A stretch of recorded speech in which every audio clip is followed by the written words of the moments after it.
aqui. Ok, estamos ao vivo?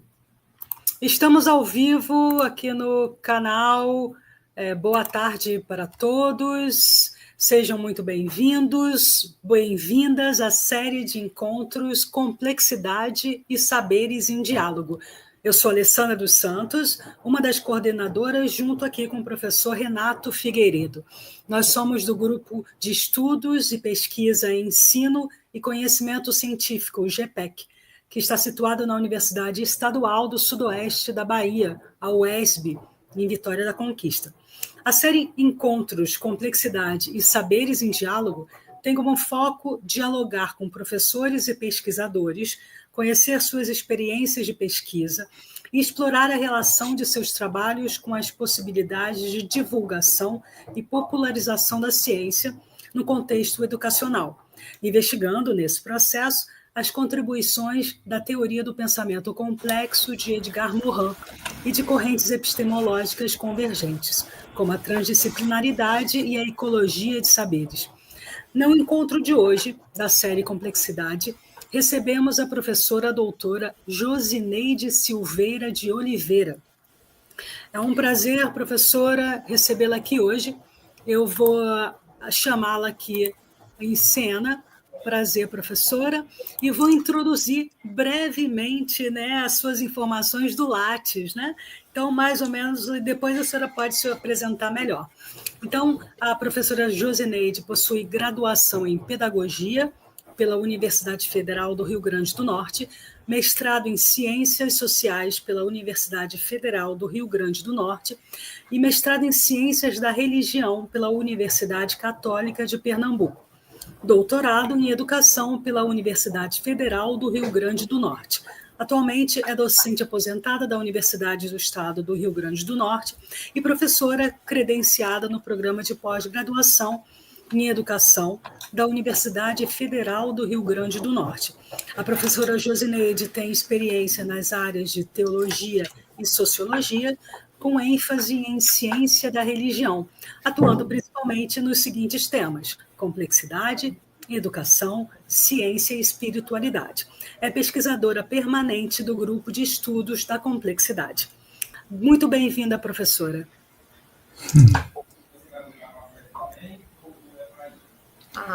Boa tarde.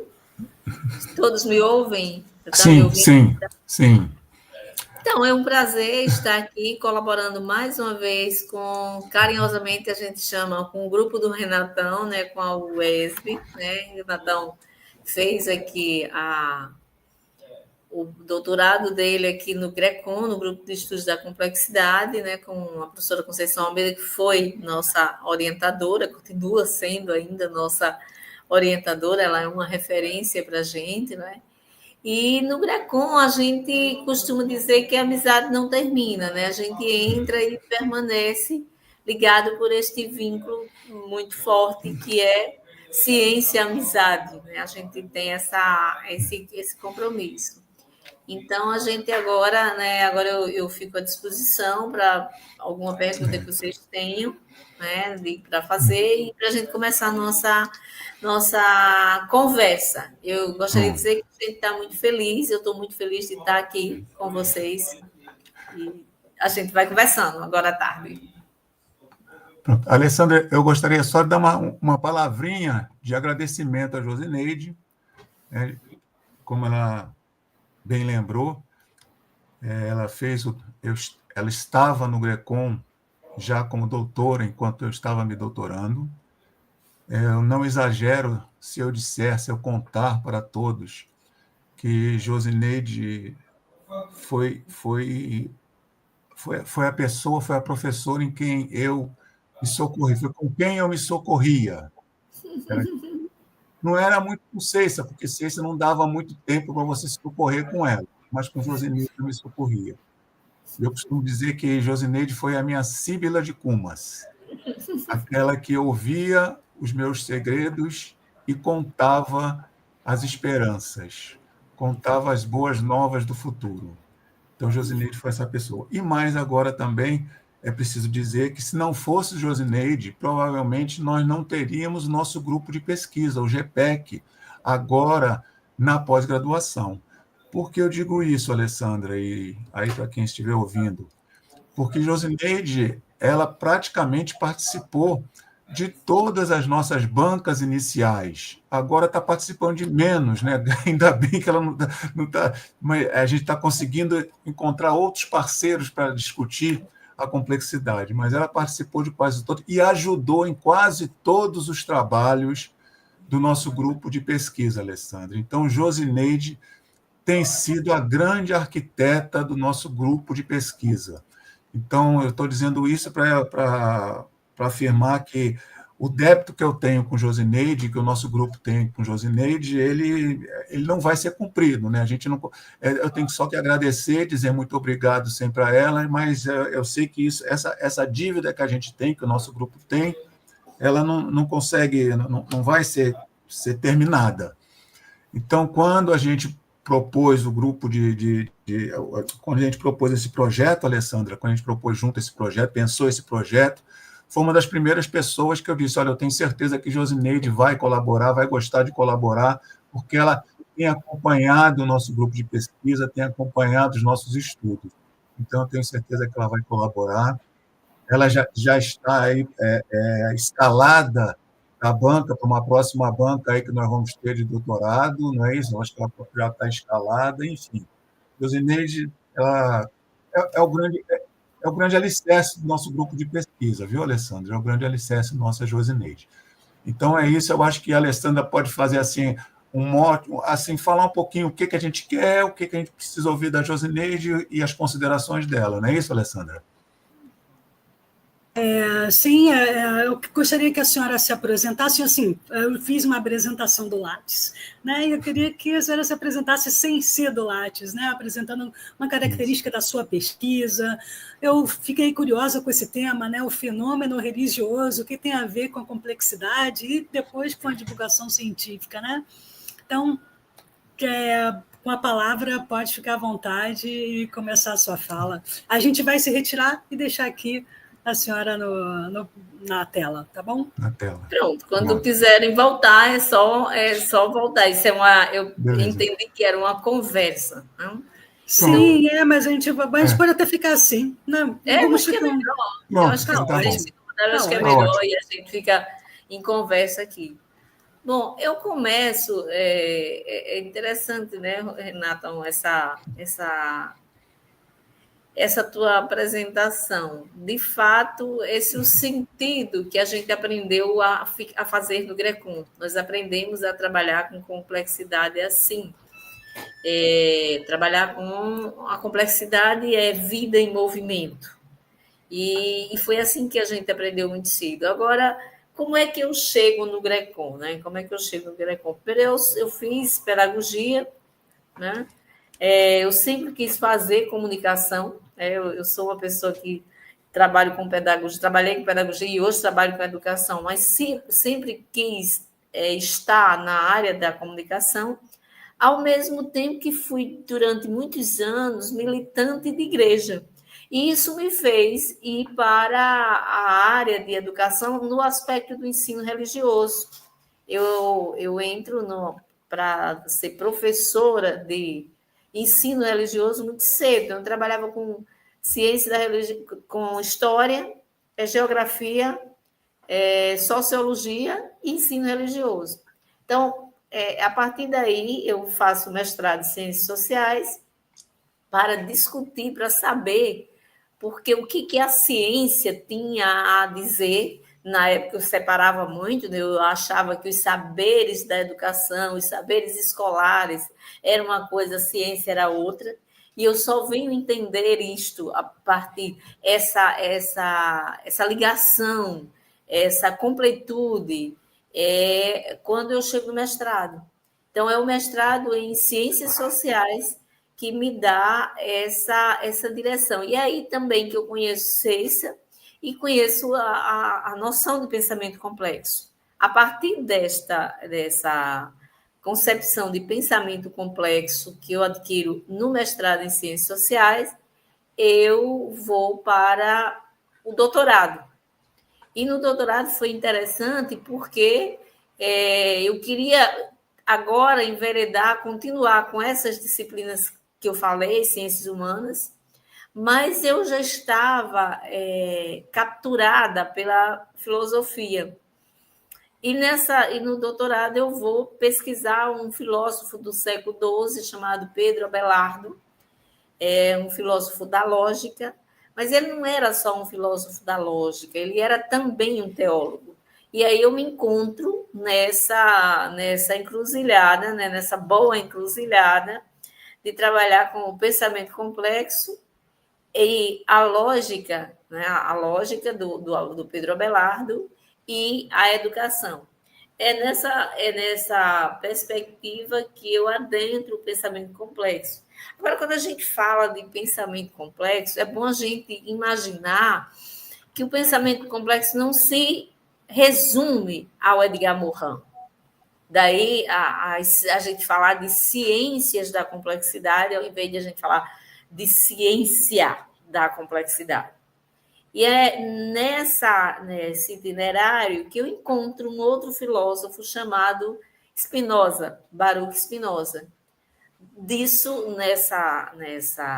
tentando entender a ética do Spinoza para estudar o Pedro Abelardo e para entender o que era a arte de educar.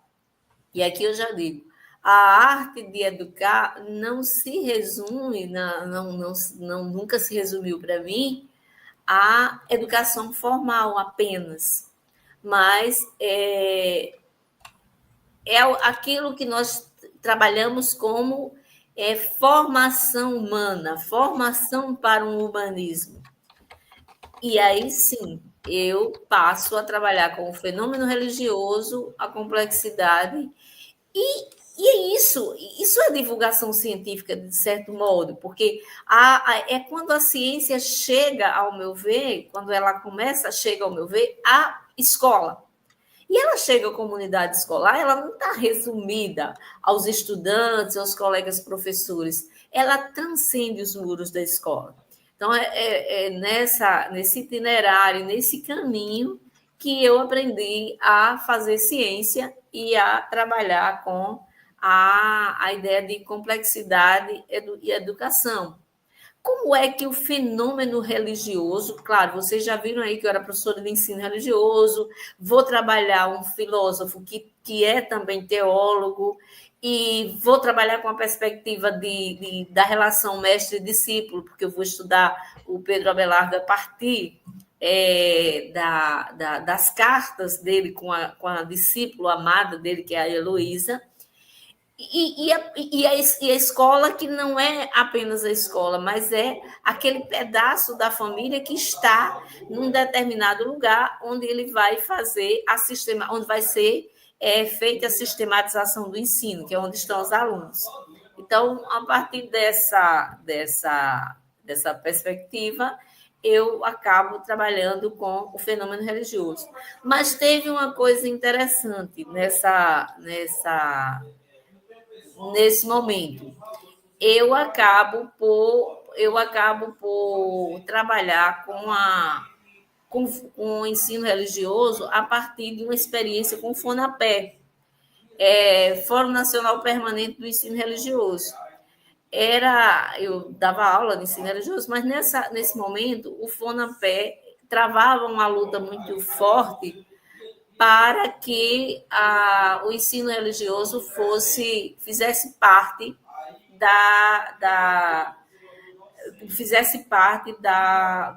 dos parâmetros curriculares nacionais.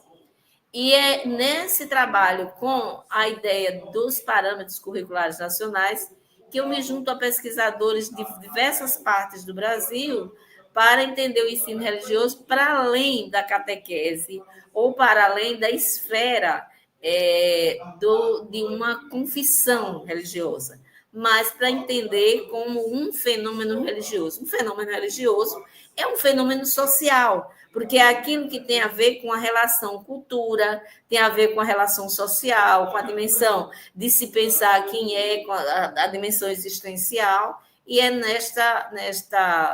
nesse caminho que eu acabo me descobrindo como pesquisadora desta área. O que depois aconteceu?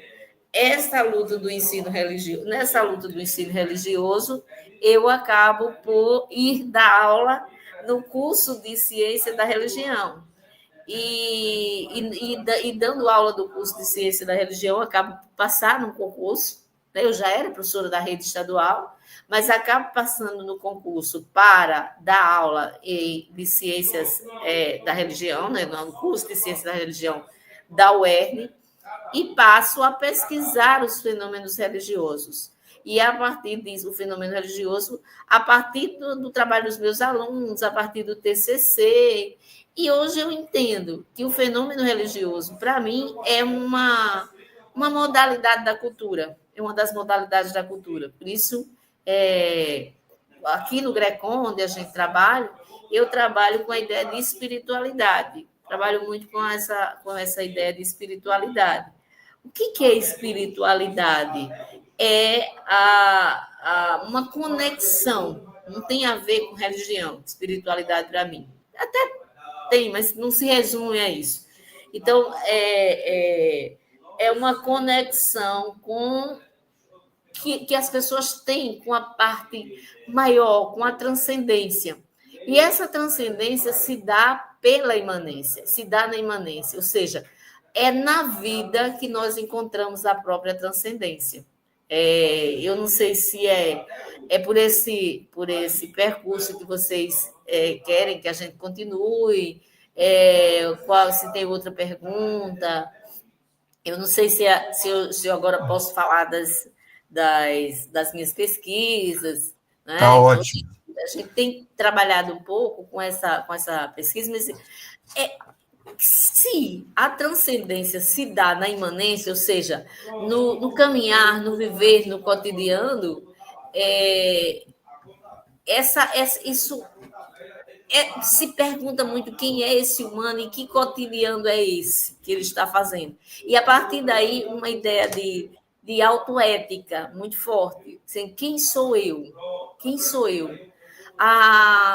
Quem sou eu enquanto indivíduo? Que responsabilidades eu tenho? Isso ultrapassa muito. Claro que eu tenho pesquisas, muitos dos meus alunos fazem pesquisas sobre a vida de sacerdotes, sobre pessoas religiosas, mas mas não é só isso. Eu tenho pesquisas também sobre instituições, sobre gente do dia a dia que não... Sabe, as pessoas extraordinárias do Hobsbawm, do Eric Hobsbawm, ou até Homens em Tempos Sombrios, da Hannah Arendt. Então, são essas figuras que muitas vezes eu trabalho, ou instituições que nós temos trabalhado, viu? Então, não sei se vocês querem... O que é que vocês querem mais perguntar daí? Eu fiquei curiosa porque até uma vez, conversando num grupo de pesquisa do GPEC, a gente se reúne, né, toda segunda para debater um livro e conversar alguns temas sobre Edgar Morin. E eu fiz uma pergunta para o professor Renato se o Edgar Morin ele tinha uma religião ou se ele era espiritualizado, ele tinha, né, qual era a ideia de espiritualidade que a gente poderia, né, atribuir a Edgar Morin. Será que a senhora conseguiria responder isso? Sim, com o próprio Edgar Morin. Ele diz em Meus Demônios, que é um livro, né? São os livros, tem alguns livros meus, né? Assim, chamados Meus Demônios, Minha Paris, Meus Filósofos, Minha de Virgens. Ele tem uns meus aí que ele... E nesses meus, ele vai contando, ele vai falando dessa experiência intelectual dele. E nos Meus Demônios, ele diz assim, que ele não herdou dos pais religião. Porque, embora a família dele viesse de uma tradição judaica, né, e ele era judaico, quando ele chega, como grandes filósofos, também não... Ontem eu estava discutindo no Grecon, Renato, sobre a Hannah Arendt, e a gente dizia assim, a Hannah Arendt diz olha, eu perdi tudo, perdi a família, eu perdi tal, só me restou a língua materna. Então, Edgar Morin diz que não teve essa coisa da religião, não teve esses princípios. O que ele tinha, o que ele teve, de fato, ele vem de origem judaica, mas não era praticante, o que ele teve, de fato, foi essa vontade de viver impulsionada pela família, pelo grupo onde ele passava, onde ele estava. Ele disse que aprendeu muito com o cinema, com a música, e no próprio grupo da rua, onde ele brincava, ele com os outros jovens. Então, é essa espiritualidade. E, de certa forma, é essa espiritualidade que a gente cultiva. É isso que a gente chama que eu estou chamando de imanência. E aí você se vê envolvido na política, Edgar Morin se via envolvido na política, agora, envolvido na política sem ser capturado apenas por um partido. Ele inclusive fala isso, disse, eu era do Partido Comunista, mas, ao mesmo tempo, eu não ficava nessa coisa de ser aquele seguidor cego. Então, ele aprendeu nessa vida, nesse cotidiano, a beber de muitas fontes. É tanto que ele vai na educação, mesmo na formação dele, ele vai para várias áreas, ele vai migrar para várias áreas para que ele possa compreender mais. Então, essa vontade, aí eu sempre penso em espiritualidade com essa vontade de saber mais do universo, de saber mais da Terra, de saber mais sobre o humano, de saber mais sobre a humanidade. E hoje, nesses nossos dias, assim, que novo humanismo é esse que Edgar Morin fala, que os autores da complexidade todos falam, e que o próprio Papa Francisco, né, tem nos dito muito, nos disse até os últimos escritos dele. É preciso se ter uma nova noção de humanismo que não coloque o humano apenas como sendo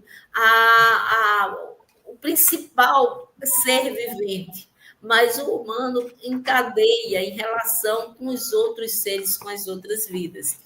E para mim, isso é espiritualidade. Essa é espiritualidade. O fenômeno religioso, para mim, já disse, é um fenômeno social, mas é também um fenômeno político. Não é apenas um fenômeno social, ele é também político. Uma vez que a partir dele, muitas coisas também se tecem. Eu não gosto dessa ideia de se imaginar a espiritualidade e até mesmo as religiões segregadas a espaços de tempo.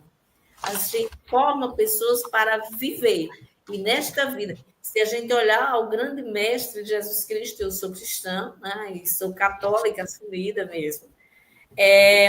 Jesus Cristo é um grande mestre. E aonde é que ele exerce todo esse ministério dele? No Mar da Galileia, no caminho da Judéia, no caminho de Jerusalém, ou seja, com os outros. Essa semana, uma das leituras bíblicas dizia que o Moisés estava no monte e estava lá numa batalha e tal, e as mãos dele estavam, quando ele levantava as mãos, o grupo dele avançava. Quando ele baixava as mãos, o grupo dele recuava. E isso, para mim, é uma coisa interessante de se imaginar a espiritualidade. E tem uma hora que os dois, a Josué e o outro Ur, vão ficar segurando as mãos dele. Para mim, essa ideia ela é muito forte de que ninguém faz nada sozinho. É preciso levantar as mãos, caminhar, é preciso que alguém esteja junto de você. E isso não é um aspecto religioso no sentido da religião, mas é um aspecto de cooperação, coisa que a gente dificilmente leva em consideração, inclusive nas formações da gente. E quando eu estou falando formação, eu não estou falando formação apenas no sentido da aula, mas o pesquisador é um grande formador, porque ele forma o pensamento. E é nisso que, para mim, reside a beleza da ciência. A ciência é um jeito de pensar, é um jeito de se pôr no mundo e de dizer algo ao mundo. E, às vezes, a gente diz muito só de uma competição. O que a gente precisa também é dizer de uma cooperação.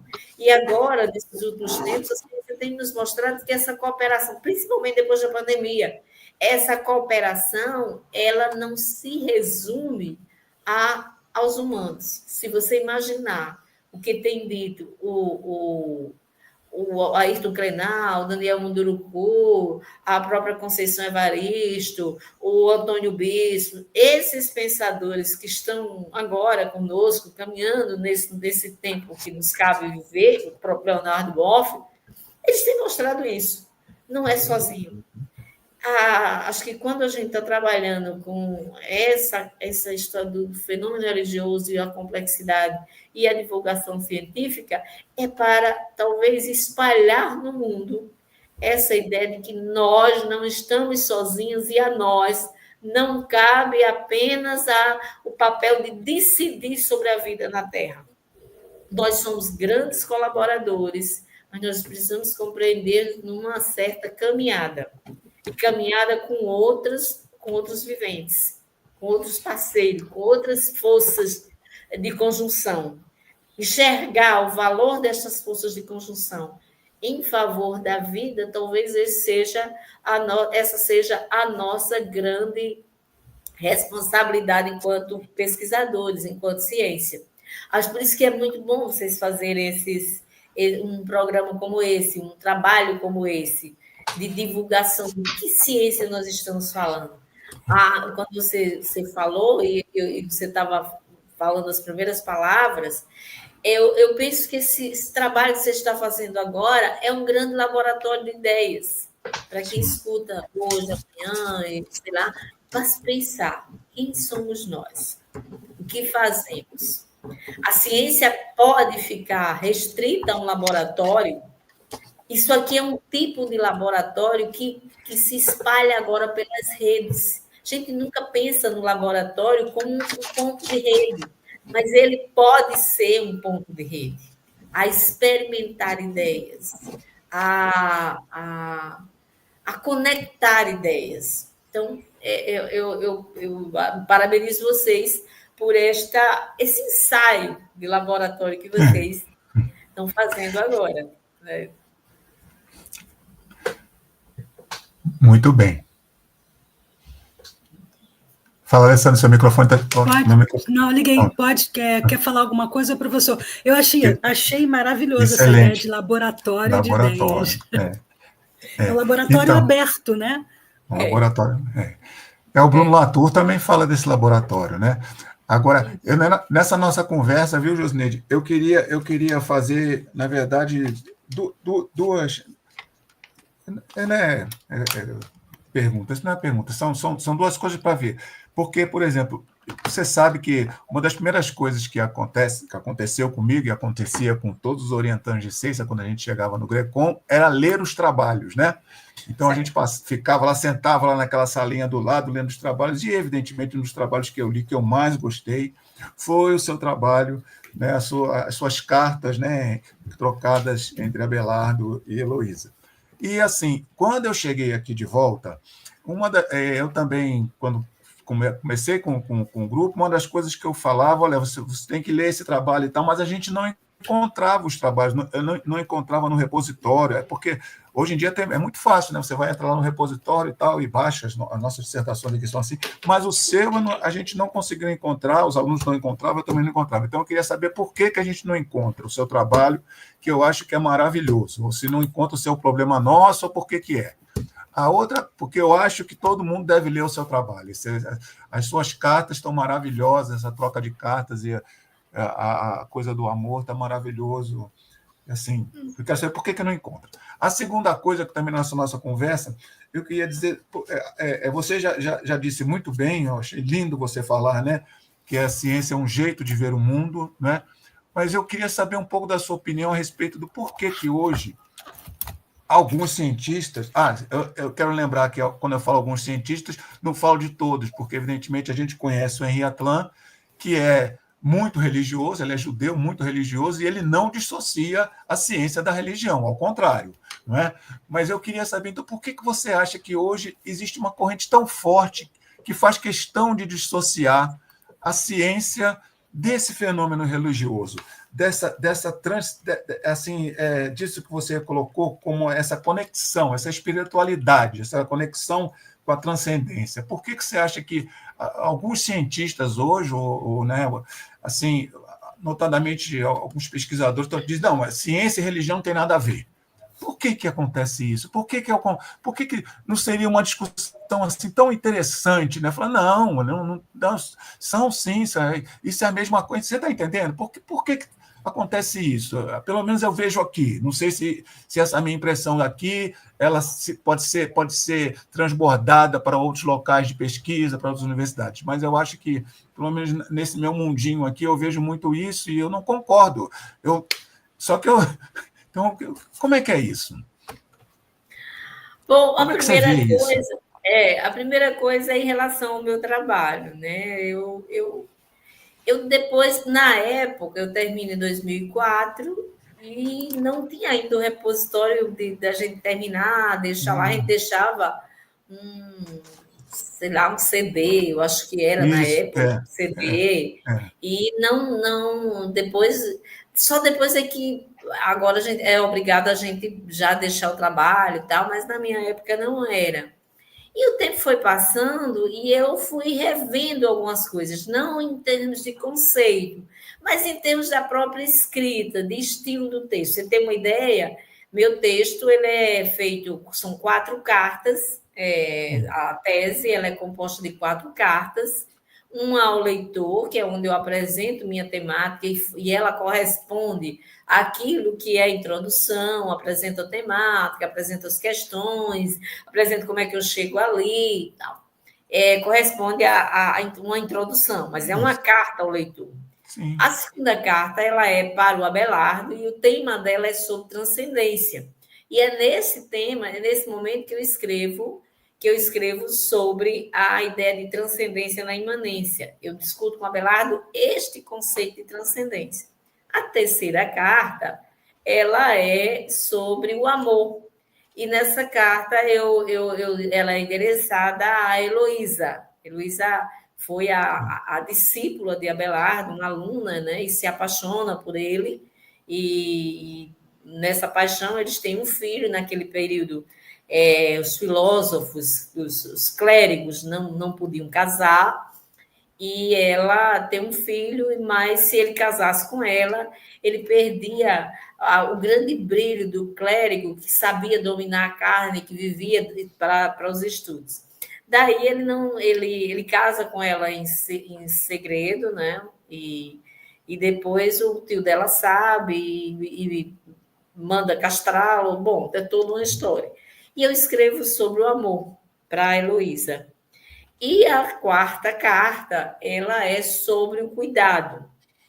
Mas, e aí também é endereçada aos educadores, aos seus formadores, né? Essa é sobre o cuidado. É uma espécie de conclusão do trabalho. Mas ela é toda escrita na segunda pessoa. Tá? A tese ela é toda escrita na segunda pessoa. Então, eu me dirijo aos meus interlocutores como tu. Tu.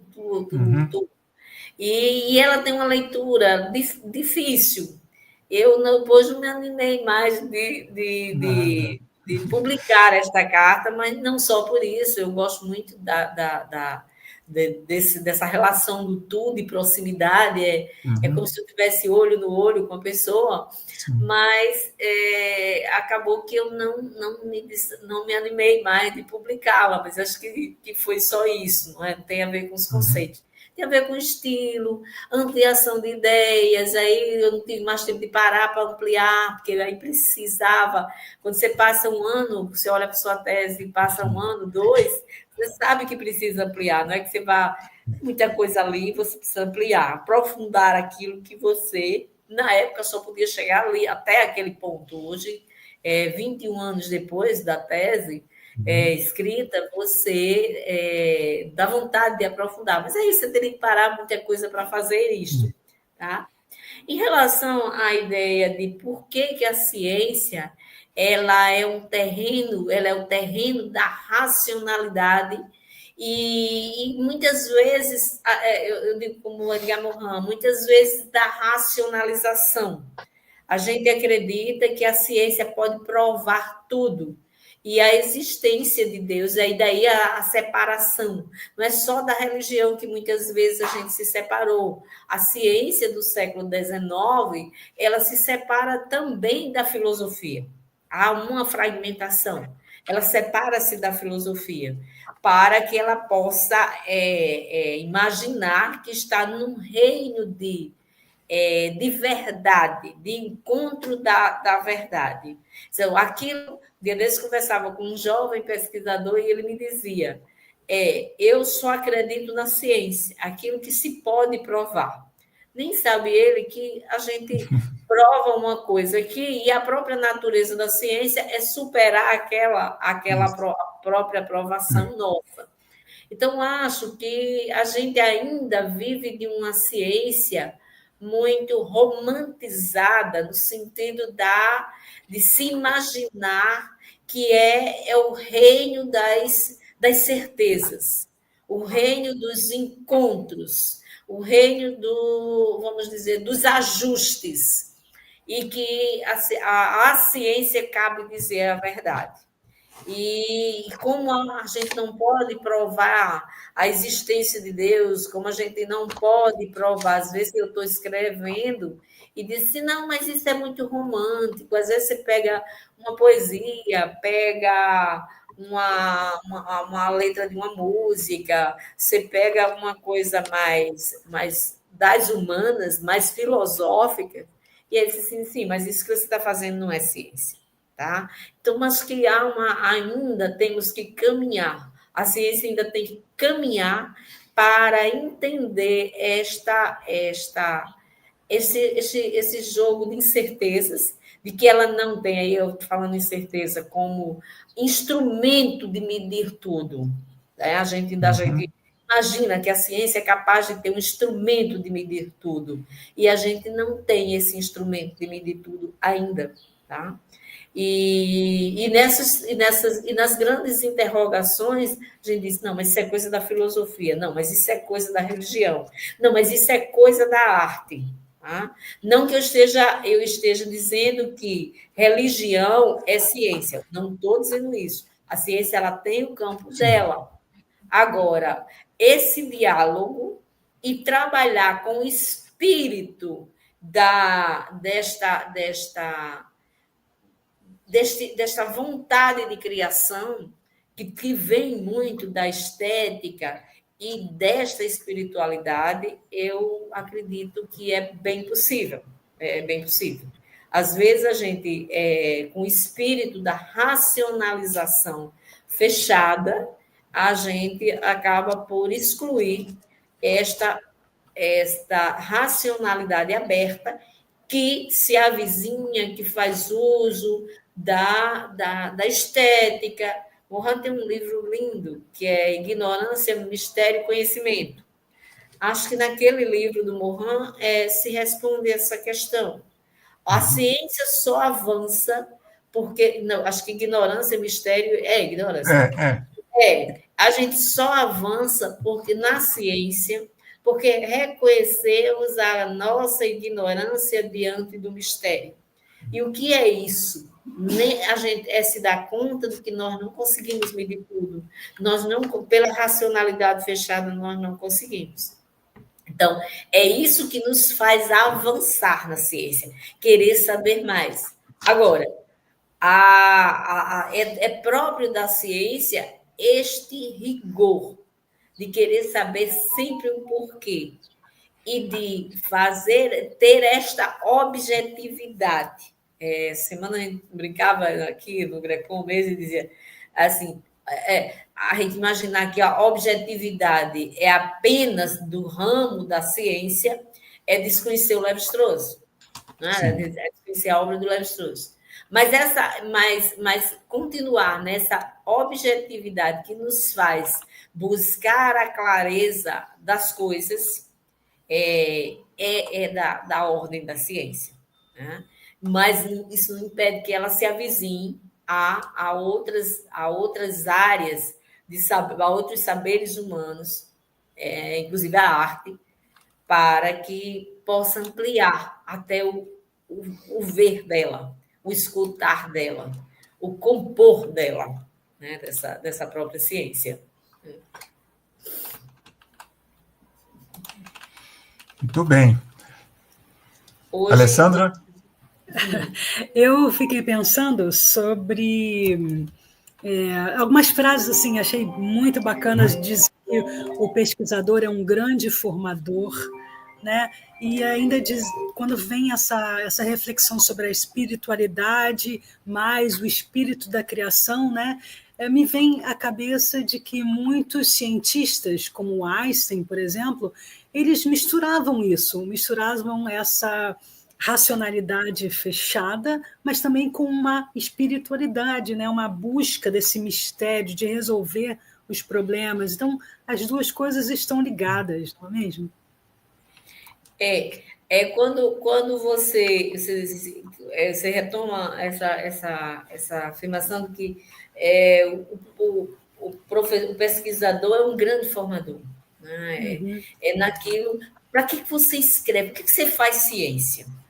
Para você divulgar, não é isso? A gente faz ciência para que este pensamento chegue a mais gente e as pessoas passem a trabalhar com aquilo, a botar no seu cotidiano, a quem é professor a ensinar. Semana estava conversando estava aqui numa reunião com um dos pesquisadores da CAPES, né, e ele dizendo assim que tudo caminha, não está certo, mas tudo caminha, que os nossos mestrados, né, serão para formar mais profissionais. Desapareceria esta ideia do mestrado acadêmico como sendo aquele momento onde a gente ia formar o pesquisador para dar as primeiras condições dele fazer a sua pesquisa. E agora a gente formava o profissional. E só no doutorado se iria trabalhar com essa questão do formador. E eu acho isso bem estranho, porque, na verdade, a gente precisa, desde a graduação, desde pequenininho, nós, para descobrirmos o mundo, a descoberta do mundo, a paixão pelo conhecimento, ela deve começar já no ensino fundamental. No ensino infantil. Quando eu pergunto lá na BNCC, assim, a primeira coisa é quem sou, como estou aqui no mundo, com quem eu me relaciono, isso já é uma questão de pesquisa. É a gente pensar sobre isso. E fazer essa pesquisa servir como fundamento ético para o viver. Acho que é isso. A segunda coisa, acho que você estava falando de que o Einstein, alguns grandes pesquisadores não faziam essa separação tão grande, embora ele tivesse lá no laboratório, vendo as porções, né, da própria para mistura, da própria química, nós sabemos que estamos fazendo isso para fora e não para um reino separado. A ciência não pode ser vista como um reino separado, onde só tem acesso àqueles filmes antigos que a gente tinha, do cientista com aquele jaleco, dentro de um laboratório. Isso é uma peça da nossa cabeça. É um estereótipo, né? Isso não pode ficar desse jeito, isso não pode ser desse jeito. Que precisa fazer com que as pessoas compreendam que a escola é um lugar de fazer pesquisa. A universidade, ela deve toda ser movida pela pesquisa. Eu só dou aula porque eu pesquiso. Se eu não conseguisse pesquisar, eu não estou reproduzindo. Será que desde, olha, a gente ama Paulo Freire. Porque Paulo Freire, porque não sei quem, porque não sei quem. Ora, Paulo Freire disse isso lá atrás, isso na década de 60. O professor deve ser um pesquisador. A ideia de professor pesquisador. Para quê? Para que ele compreenda, ele saiba ler o mundo. Tá? Então, você pesquisa só para ser. Eu pesquiso aqui para compor este tema e vou dar minha aula e acabou. Como é que você pensa em rede na história das TICs, né? Na história das tecnologias de informação e comunicação, sem o professor conseguir ser este pesquisador? Não é possível mais a gente imaginar isso. E outra coisa, quando vocês estão. Um projeto desse está nos dizendo preciso ampliar o espaço da sala de aula. As coisas não se dão apenas mais para a sala de aula, embora este espaço seja um lugar privilegiado para a sistematização. Tá?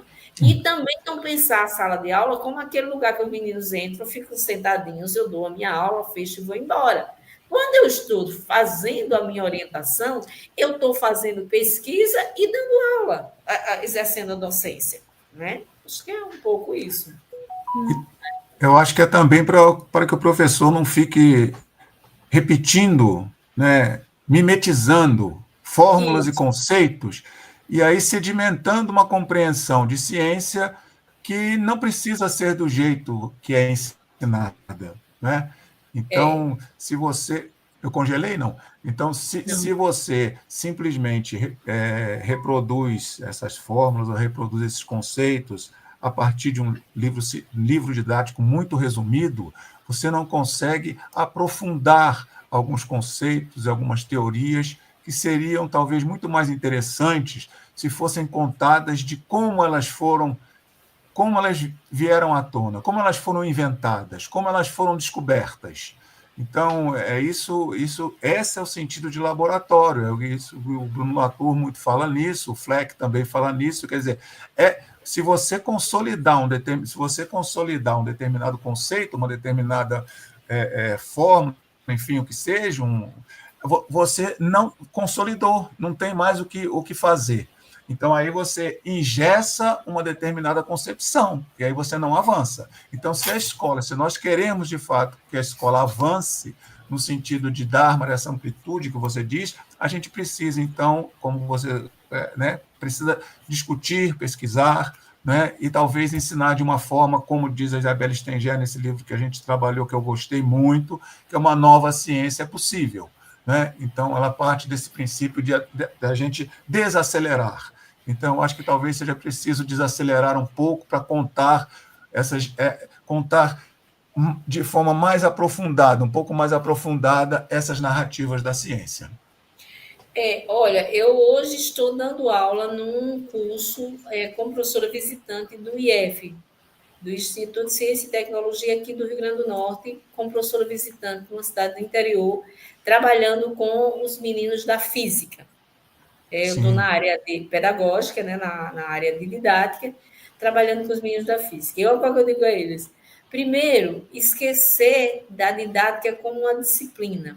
A didática é um campo de saber, e é um campo de saber onde se articulam muitos. Ela não é assim, olha, da receita, eu vou ensinar você a fazer um plano de aula. Primeira coisa que ele disse, professora, quando é que a gente vai aprender a fazer um plano de aula? Eu disse, quando é que vai fazer um plano de aula, eu não sei, mas quando é que a gente vai pensar sobre um plano de aula, aí a gente começa a pensar sobre isso, né? Pensar como é que a gente organiza, de onde é que vem esse conteúdo. Aí eu fiz um trabalho com eles, assim, dizia assim, vão numa escola e perguntem à equipe pedagógica. Se eu fosse entrar agora para dar aula, qual conselho que a senhora me daria? Uma das perguntas. E isso em didática, né? Nessa área de didática. E grande parte dos meninos voltou com a seguinte resposta. As pessoas davam o livro didático daquela disciplina. Eu disse, olha, não é que o livro didático não seja importante, Mas se você for corrigir, você for dar sua aula apenas por o que tem no livro didático, sem perguntar de onde aquele conteúdo veio, como os alunos estão compreendendo, e de certa forma, fazendo uma reflexão sobre o que você está ensinando, você é um repetidor. Então, acho que a escola nunca passou por um momento de tanta transformação quanto ela está passando agora, de tanto desafio. A escola vai se acabar? Não, ela precisa se reorganizar, ressignificar muitas das suas práticas. Porque é inconcebível que você imagine que um aluno vai fazer uma sequência didática apenas fazendo o seguinte, fazendo a leitura, pegando aqui da internet, copiando o que tem na internet, ou então pegando o livro didático e fazendo aquilo que está lá naquela unidade e dando aula. Nós estamos agora refletindo sobre como está sendo desenvolvido esta conexão, esta cognição desse momento. Nós mudamos, o nosso aluno é outro, o nosso aluno pensa diferente, nós também pensamos. Aí acabar também com aquela história, não, é porque os meninos pensam diferente. E eu não estou nessa sociedade, eu também não sou acometida, vamos dizer assim, por estas transformações. Eu também não vivo no espaço das redes. O problema é que eu não posso... Bom, eu vou dizer uma coisa que vocês não vão gostar, mas eu vou dizer assim mesmo. Muita gente não gosta disso, por exemplo. A tal da aula invertida. A tal da aula invertida ela pode ser uma experiência muito boa, porque ela antecipa leituras para os alunos. Mas nós sabemos que esses alunos não fazem essa leitura assim, vamos trabalhar com a realidade. Eles não fazem, porque ela fizesse. E depois eles apresentam. Se você não tiver um espaço de discussão, de aprofundamento daquilo que eles apresentaram, isso fica na razoeira, isso fica na superficialidade. Então, nós não podemos ser apenas aqueles que fazem exposição e levam conhecimento, mas também não podemos nos acomodar num lugar de que, agora são os alunos, essa geração é que sabe, porque eu não sei mais de nada. Então, não é possível isso. As gerações adultas, elas precisam continuar no legado delas, ensinando, refletindo, escutando as novas gerações e refletindo sobre isso e fazendo as novas gerações ouvirem também o que eles têm a dizer e refletir sobre isso. Porque se não há este ponto de encontro, não faz sentido mais nem a escola. E se uma sociedade sem escola, me desculpem, mas eu não consigo entender. Mas o aluno agora vai aprender o que é significativo para ele. Mas quem diz o que é significativo para ele é a cultura. E a cultura, dentro da cultura, estão as gerações mais experientes. Então, não dá para pensar que se parou o mundo e só as novas gerações agora vão para frente. Não é possível. Não é possível a gente imaginar isso. Então, a escola nunca foi tão desafiada. E isso passa pela pesquisa. A pesquisa agora não é apenas uma prerrogativa do professor, mas ela é uma prerrogativa conjunta. Quando a gente está falando de colaboração, a gente está falando disso. Né? Está falando desses ajustes, ontem a gente brincava, né? A gente deu uma aula, trabalhava com Hannah Arendt, pessoas, homens em tempos sombrios, e quem foi dar aula para a gente foi um professor que deu essa aula para a gente no mestrado, ou seja, o mesmo professor que deu essa aula há mais de 20 anos. E era interessante, e a gente fez isso mesmo, eu e a professora Eugênia, a gente fez proposital, para entender. Quer dizer, nós tínhamos 3 gerações naquela sala, ali discutindo, naquela sala, lá no Grecon, Renato, ontem à tarde. Sim. Tínhamos 3 gerações. No Grecon Novo, no Grecon Novo, que não foi o Grecon que a gente frequentou. No Grecon Novo, na sala nova, né? Então, nós tínhamos 3 gerações naquela sala, discutindo a Hannah Arendt. o professor Hermano, que tinha sido professor da nossa orientadora, e Willington que depois Germano? ela foi a professora dele no doutorado, foi Sim, orientadora sim. dele no mestrado. Nós, que tínhamos sido orientandos dos dois, né, deles dois, e os nossos orientandos agora. Então, nós tínhamos 3 gerações. E como é que a gente lia a Hannah Arendt? Esse foi o nosso desafio, foi isso que a gente fez ontem. E como é que a gente lia a Hannah Arendt agora? Tá? O que dele tinha mudado? E o que da gente também tinha mudado nesse tempo? E como é que os meninos leem a Hannah Arendt agora? Então, esse encontro de gerações nos permitiu compreender aspectos diferenciados, descobertas diferenciadas. Para a gente, para mim e Eugênia, foi um momento Nossa, maravilhoso, porque nós estávamos numa geração que tinha nos antecedido com a geração que estava na nossa frente. E a gente estava ali, até como esse ponto de encontro dessas 2 gerações. Tá? E isso é de uma riqueza. Precisamos fazer isto, minha gente. Nós precisamos fazer esse encontro. Agora, nós estamos dando uma disciplina, eu, Eugênia e Ceissa, né, nós estamos dando uma disciplina que chama-se assim, que ciências, Educação e Ciência da Complexidade 1. E o que tem nessa disciplina? Qual foi o repertório que a gente escolheu? Nós escolhemos primeiro bloco, cultura, segundo bloco, sujeitos, terceiro bloco, narrativas. Quem são os autores da cultura que a gente escolheu? O Lévi-Strauss, por toda essa coisa da diversidade, de compreender a cultura não só como a cultura erudita europeia, mas compreender essa diversidade que se avizinha com o saber originário, né? Esse grande desafio que o Lévi-Strauss fez lá na década de 30, que continua sendo um desafio para a gente fazer agora. É interessante isso. Continuamos tentando entender isto. A Teresa Vergani, que a gente chamou esse tema dela de uma matemática de afetos, né? Ela vai trabalhar com tribos lá da África, e como a matemática, de certa forma, é uma leitura do mundo, né? Uma leitura do mundo, como é que faz isso, né? Com excrementos do sol. Trabalhou na questão dos sujeitos com o Eric Hobsbawm, com a Hannah Arendt, o Eric Hobsbawm, aquele marxista lá, né, tal, mas que faz uma avaliação do século XX como sendo aquele século dos extremos, e como as pessoas precisaram e se posicionaram no século XX, mudando histórias, mudando rumos, furando bloqueios. A Hannah Arendt com Homens em Tempos Sombrios, mas também vendo quem é esta mulher, que era capaz de compreender a banalidade do mal. Tem coisa mais atual do que isto? Compreender, pensar sobre a banalidade do mal, no momento onde a gente acha que tudo está perdido. Então, ler a Hannah Arendt é muito bom para a gente entender isso. E agora os outros blocos que vêm, que é o Walter Benjamin, com a ideia de narrativa, né? O que nos dizem essas narrativas, e o Michel Serres.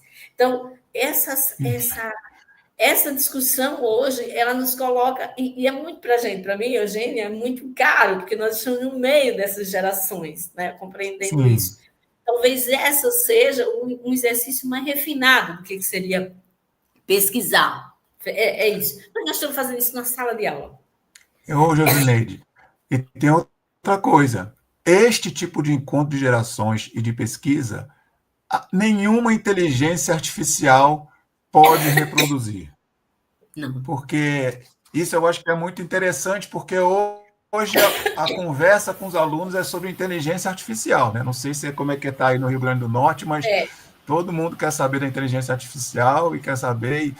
Eu acho isso muito interessante. Nós fizemos aqui, inclusive, uma discussão.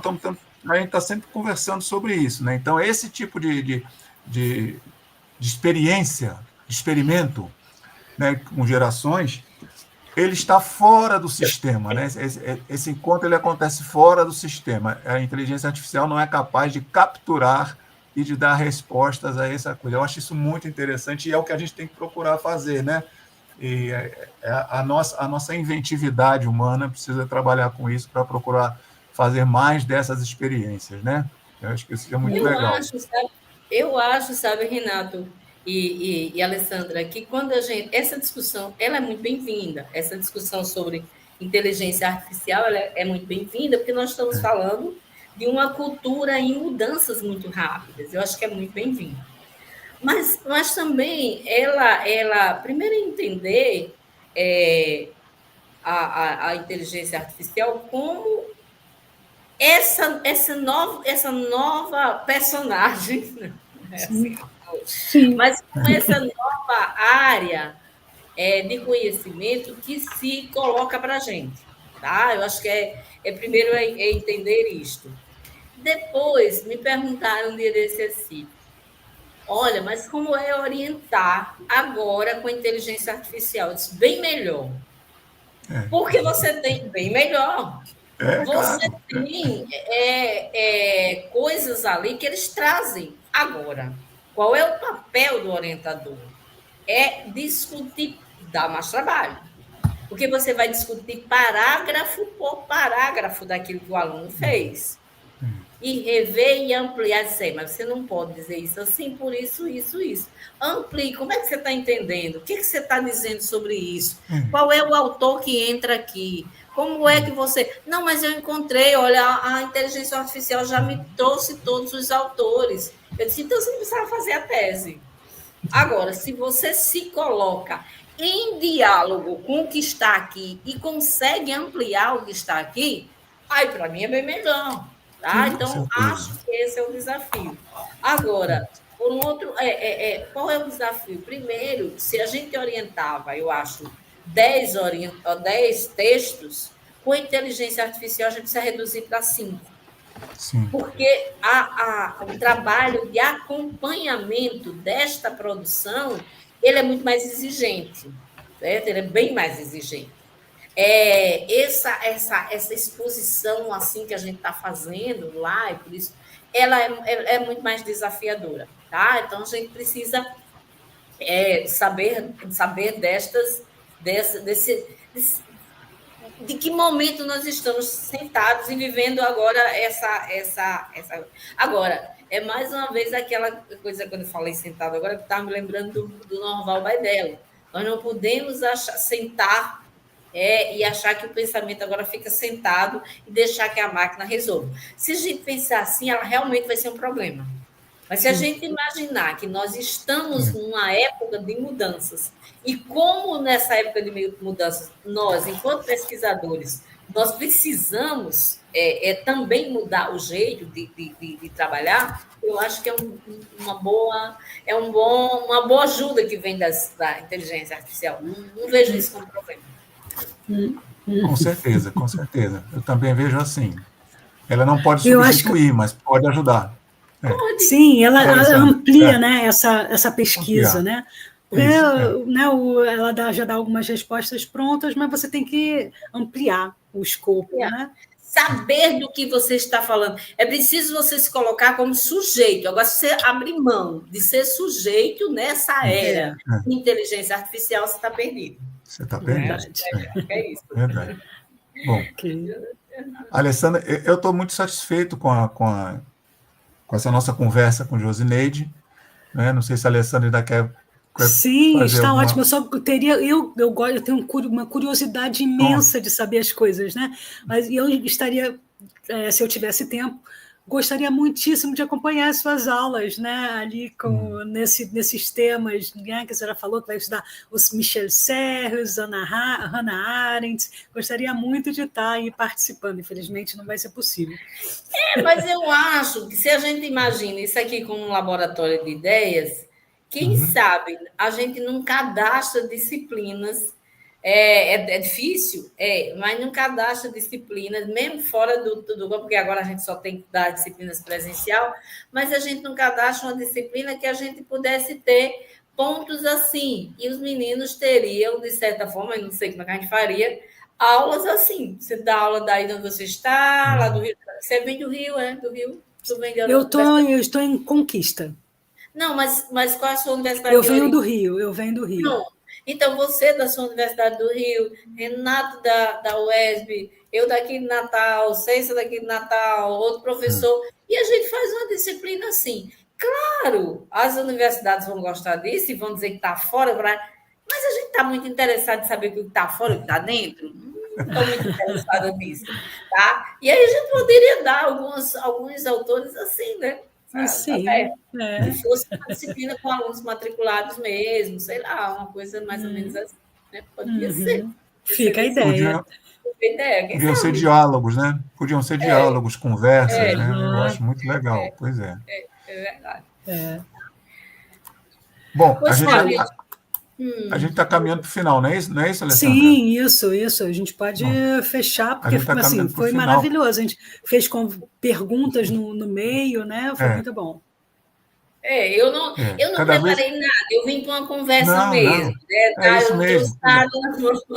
Vim para uma conversa porque entendi que era essa o objetivo desse. A dinâmica, Sim. Eu já conversei com a Alessandra que essa, se eu não me engano, é a terceira ou quarta, mas a gente está melhorando a cada uma que a gente faz, a gente vai melhorando, porque a gente vai vendo, pegando mais do jeito. Vai fazendo do jeito como a gente gostaria que fosse realmente, né, Alessandra? Isso. Agora, tomara aí a conquista antes de a Alessandra ir embora, né? Quando é que você volta? Sim. Eu vou, acaba a minha pós em abril, mais ou menos, abril do ano que vem. Quem sabe, né? A gente seria ótimo. Se Deus quiser. Se Deus quiser. Se Deus quiser, eu tenho certeza que a Alessandra vai adorar a Josineide, vai amar a Josineide. Ou então vocês vêm aqui.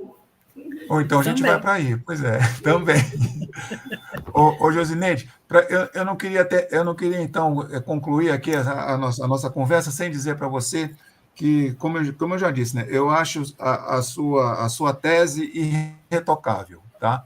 E eu gostaria muito de tê-la em mãos, ou digital, ou em mãos, como for, porque eu acho que ela para mim, ela serve de um por exemplo. Você sabe que a gente usa muito isso, né? Então, eu gostaria muito de tê-la em mãos, e você, ainda que você não publique, ainda não sei como é que é, mas se você pudesse fazer com que a gente tivesse acesso a ela, seria muito legal. Eu queria agradecer muito, mais uma vez, a sua participação, né? Dizer que você é sempre muito, muito doce, muito suave e muito assertiva nas coisas que você fala, e eu me encanto muito com isso, viu? E, então, eu queria que, através de você, mandar um abraço para todos, para a Eugênia, para a Ceissa, para todos do Grecom, né? Dizer que eu sinto muitas saudades e que eu nunca, e a Alessandra, ela é testemunha disso, eu nunca deixo de falar o quanto eu fui feliz no Grecom, né? O quanto eu tive, tudo que eu aprendi e que eu hoje tento passar um pouco, né? A Alessandra sabe das minhas limitações, aonde é que é o meu quadrado. Se eu tenho um quadrado hoje para falar, é porque eu aprendi com o Grecom e aprendi com vocês. Então, eu deixo essas palavras finais para você. Olha, eu agradeço o convite. Eu acho que essas coisas, assim, eu acho que isso é divulgação da ciência, com esses nossos encontros, assim, eu acho que isso é o que faz. E também dá sentido ao que a gente está fazendo. É tão bom eu ver você falar com tanto.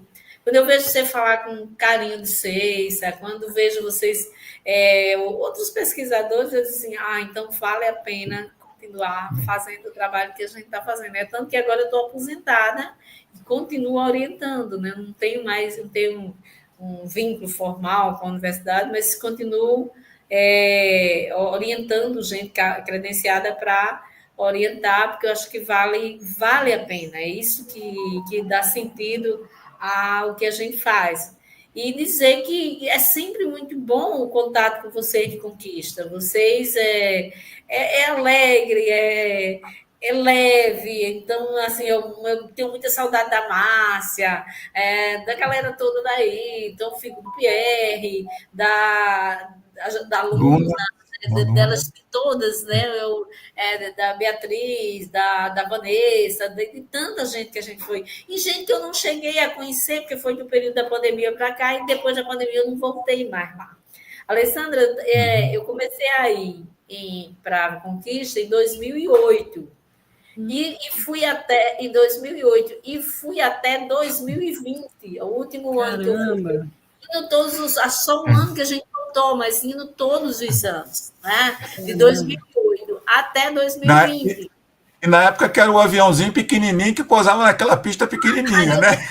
Olha, eu só faltava morrer de medo. Uma vez eu fui e faltou o ar que for. E a gente ficou dentro do avião sem ar, condicionado. Ele só faltou morrer. Eu disse, meu Deus, eu não escapo, eu não chego viva. Outra vez, tinha a prova do avião, nós saímos de Natal. Eu, César e Fred, aquele matemático, né? E Fred de matemática. Nós passamos 24 horas, chegamos às 5 horas no aeroporto, tudo bem. Quando chega em Salvador, o voo atrasou, a gente chegou em Salvador, não tinha voo. Não tinha mais voo. Resultado, para você, fomos para Fortaleza, dormimos no aeroporto de Salvador, porque aí já não adiantava mais ir para canto nenhum, já era muito tarde. O aeroporto de Salvador, conseguimos sair de Salvador, já era quase meio-dia, fomos para Fortaleza, enfim, chegamos em Natal, 24 horas, 5 horas do dia seguinte. Olha, era uma comédia. Mas a gente sempre fez isso com muito prazer, né? Porque era muito bom, depois das teses, das palestras e tudo, a gente ia comer, se divertir, conversar, curtir a Vitória da Conquista. E no sábado eu ia para a feira com Márcia, né? Tinha essa coisa, que eu adoro a feira de Vitória da Conquista. Então, essas coisas valem a pena, sim. Foi um prazer, viu, Alessandra, conhecê-la. E eu já estou também. Porque daqui a pouco meu marido já está aqui. E eu espero que venha, né, depois desse grande gap aí da pandemia, que venha, e eu espero que eu esteja aqui ainda para conhecê-la pessoalmente. Um prazer. Viu? Um abraço para todos vocês, viu? Obrigada. Muito obrigada. Beijão, aguarde aqui com a gente um momento. Como é? Era só para aguardar um momentinho aqui com a gente. Ah, tá. Você vai. Tá, ok.